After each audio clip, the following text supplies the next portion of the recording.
오늘도 성도님들의 삶 가운데 예수님께서 찾아오셔서 구원을 말씀해 주시고 동행하는 은혜를 말씀해 주시기를 소망합니다. 삶은 기다림의 연속이라고 할 정도로요, 실제로 저와 성도님들의 생활 가운데는 늘 기다림이 존재합니다. 사람마다 차이는 있겠지만 사람이 무엇인가를 기다리는 이유는요, 그 기다림의 끝에 보상이 있기 때문입니다. 어떤 기다림의 끝에는 가치라는 보상이 있고요, 또 어떤 기다림의 끝에는 사랑이라는 보상이 있습니다. 또 어떤 기다림의 끝에는 행복이라는 보상도 있습니다. 이 밖에 많은 이름을 가진 보상들이 기다림의 끝에 있습니다.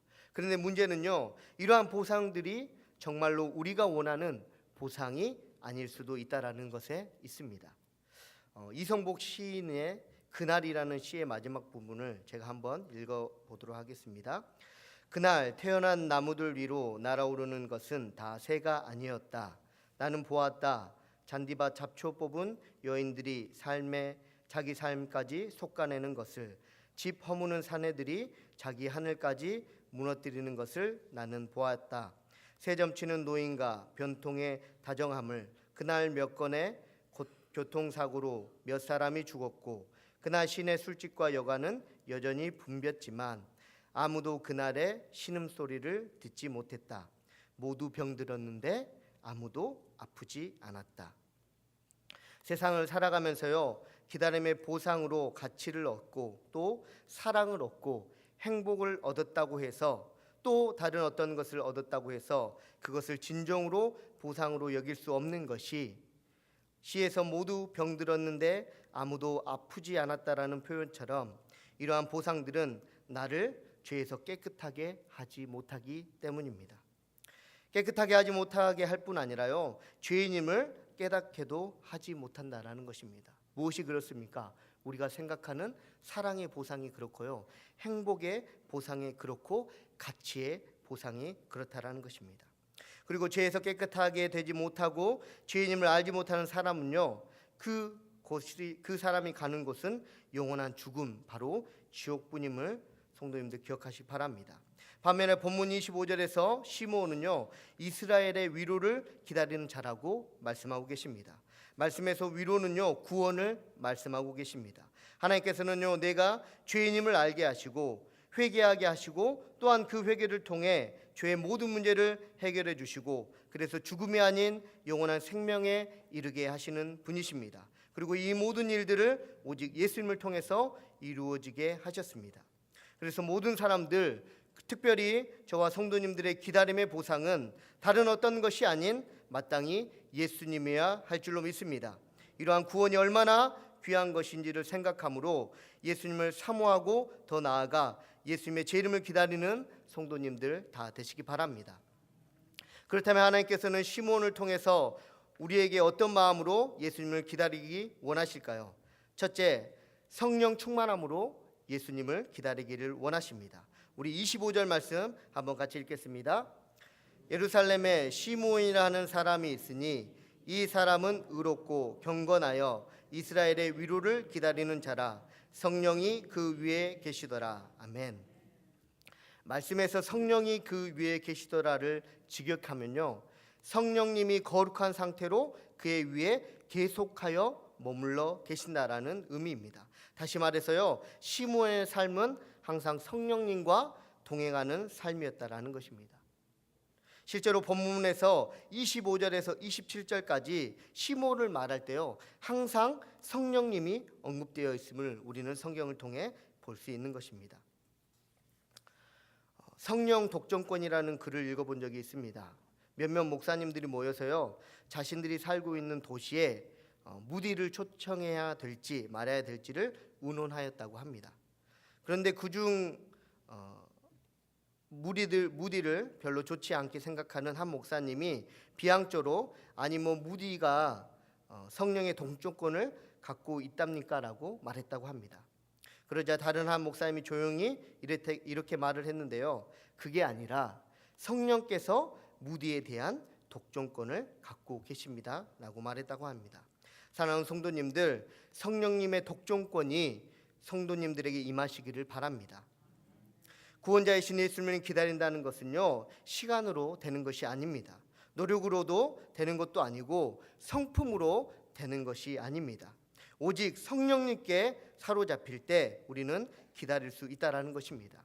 기다리는 중에요, 어떠한 어려움과 고난이 와도 낙심하지 않고 포기하지 않고 기다릴 수 있는 이유는요, 바로 그 사람 안에 성령님이 있기 때문임을 기억하시기 바랍니다. 예수님을요 3번 부인했던 베드로에게요 성령이 임하자 어떻게 됐습니까? 예수님을 위해 사는 사람이 되었습니다. 어떻게 구주 되시는 예수님을 기다릴 수 있겠습니까?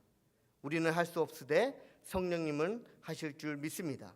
그래서 성도님들도 성령님을 사모함으로 또 성령님과 교제하심으로 기다리는 자에게 주시는 상급을 얻으시는 성도님들 다 되시기 바랍니다.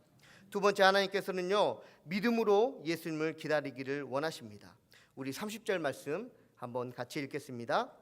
내 눈이 주의 구원을 보았사오니 아멘.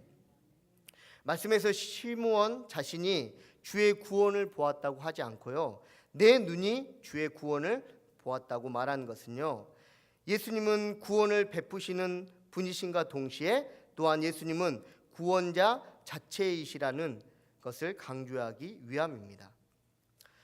스미스라는 목사님이요 아직 믿음이 없는 한 아이에게 복음을 전했다고 합니다. 사람의 죄와 예수님의 희생 그리고 구원받는 삶에 대해서 차근차근 설명을 들은 이 아이는요 그 자리에서 예수님을 영접했습니다. 그런데 그 다음 날이 되어서요 이 아이가 또 이 스미스 목사님에게 찾아왔습니다. 근데 혼자 온 것이 아니라 자신의 어머니를 데리고 오면서 말하기를, 믿음이 없는 우리 어머니에게 나에게 말씀해 주셨던 것처럼 똑같이 말씀해 주십시오라고 목사님께 얘기를 했답니다. 그래서 스미스 목사님이 그 아이에게 얘기했던 것처럼 그 어머니에게도 얘기했고 결국 그 어머니도 예수님을 영접하였다고 합니다. 또 그 다음 날에는 이 아이가 믿음이 없는 할아버지를 스미스 목사님께 데려왔다고 합니다. 그리고 자신이 들었던 그 구원의 메시지를 할아버지께 들려주라고 스미스 목사님께 말했고, 또한 스미스 목사님은 그 할아버지에게 예수님에 대해서 메시지를 전함으로 그 하나님도 역시 예수님을 영접하게 되었다고 합니다. 그래서 마침내 한 아이로 인해 그 집안 모든 사람이 예수님을 영접하게 되었다고 합니다. 사랑하는 성도님들, 예수님이 구원을 베푸시는 분인가 동시에 구원 자체이심을 믿으십니까? 사도행전 4장 12절은 우리에게 분명하게 말씀하고 있습니다. 다른 이로서는 구원을 받을 수 없나니 천하 사람 중에 구원을 받을 만한 다른 이름을 우리에게 주신 일이 없음이라 하였더라. 아멘. 신약 시대 때요 예수님의 능력 행함으로 많은 사람들이 예수님을 기다렸습니다. 왜 기다렸습니까? 배고픔을 채우기 위해서 기다렸습니다. 병을 낫기 위해서 기다렸습니다. 하지만요 구원자로서의 예수님은요 아무도 기다리지 않았다라는 것입니다. 예수님의 능력 행함이 아니더라도요 구원자 자체이신 예수님을 믿는 믿음이 있으시는 성도님들 되시기 바랍니다. 예수님께서 우리에게 은혜 주셨기 때문에 우리가 예수님을 기다리는 것이 아니라요 예수님이 바로 구원자 자체이시기 때문에 설령 내 삶 가운데 예수님의 은혜가 없다 할지라도 구원자 자체이신 예수님을 사모하시고 기다리시는 성도님들 되시기 바랍니다. 이러한 믿음으로 예수님을 기다리실 때 예수님께서 성도님들에게 시므온과 같은 은혜와 기쁨과 평안을 주실 줄 믿습니다. 세 번째, 하나님께서는요 모든 사람의 예수님으로 기다리기 원하십니다. 우리 31절 말씀 한번 같이 읽겠습니다. 이는 만민 앞에 예비하신 것이요. 아멘. 당시 유대인들은요 선민 사상을 가지고 있어서 오직 구원은 자신들에게만 주어진다고 여겨 이러한 구원을 베푸시는 메시아가 오시기를 간절히 바랬지만 시므온은 유대인임에도 이러한 유대인들과는 달랐다라는 것입니다. 메시아이신 예수님을 만민, 다시 말해 예수님을 믿지 않는 모든 사람들에게까지 구원을 베푸시는 분으로 여겨서 예수님이 오시기를 간절히 바랬다고 합니다. 그래서 성도님들은 나의 예수님인가 동시에 또 내 옆에 있는 하나님, 더 나아가 믿지 않는 사람에게도 예수님이심을 여기시는 은혜가 있으시기를 바랍니다. 로마서 3장 29절은 우리에게 말씀하시는데요, 하나님은 다만 유대인의 하나님이시냐, 또한 이방인의 하나님은 아니시냐, 진실로 이방인의 하나님도 되시느니라. 아멘. 사랑하는 성도님들, 나의 하나님이 진실로 모든 사람의 하나님이심을 고백하시기 바랍니다. 이러한 고백이 있을 때요, 나의 생각에 신앙에 관해 부족한 사람을 만날 때, 또 육체적으로 약한 사람을 만날 때 실수하지 않게 된다는 것입니다. 또 하나님의 그 일을 그 사람들이 온전히 받게, 그래서 성령의 일을 막지 않게 된다는 것입니다. 또한 우리 자체로 교만하지 않게 된다는 것입니다.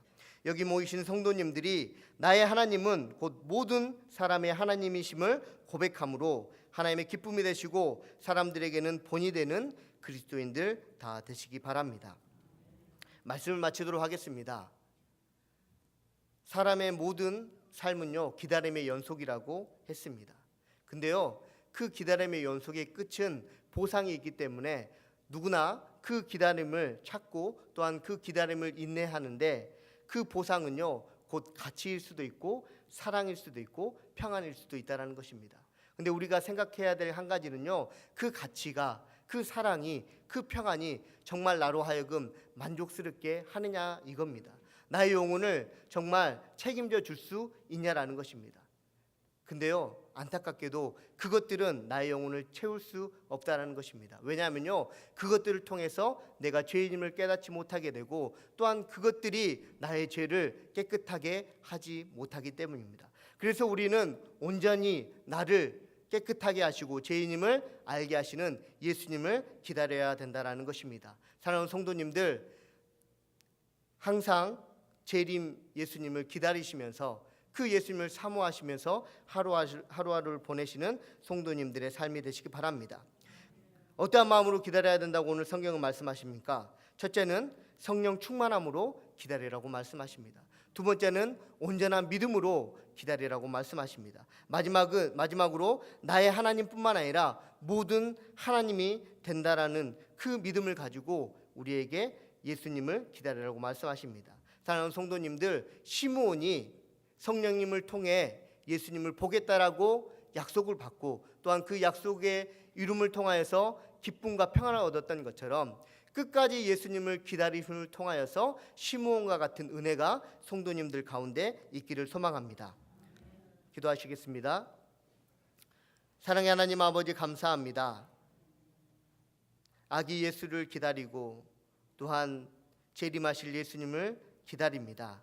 하나님 아버지, 시므온과 같은 기다림의 은혜를 더하여 주셔서 우리로 하여금 마땅히 예수님을 기다림으로 예수님을 통하여서 얻는 그 평안과 위로와 기쁨을 동일하게 우리에게 허락하여 주시옵소서. 하나님 아버지, 우리가 우리의 모습으로 우리의 행동으로 기다리는 것이 아니라 오늘 말씀을 통하여서 보았던 시므온이 가졌던 마음을 갖기를 소망하오니 항상 성령 충만함으로 예수님을 기다리게 하시고 온전한 믿음을 가지고 예수님을 기다리게 하시고 다른 모든 사람들의 하나님임을 고백하며 기다릴 수 있는 우리가 될 수 있도록 은혜 베풀어 주시옵소서. 하나님 아버지의 삶 가운데 어렵고 힘든 일 많겠사오나 하나님 아버지, 그것과 상관없이 시므온처럼 끝까지 하나님을 기다림으로 하나님의 위로를 얻을 수 있는 우리의 삶이 되게 허락하여 주시옵소서. 감사를 드리며 이 모든 말씀 사랑하신 예수님의 이름으로 기도합니다. 아멘. 찬양하겠습니다.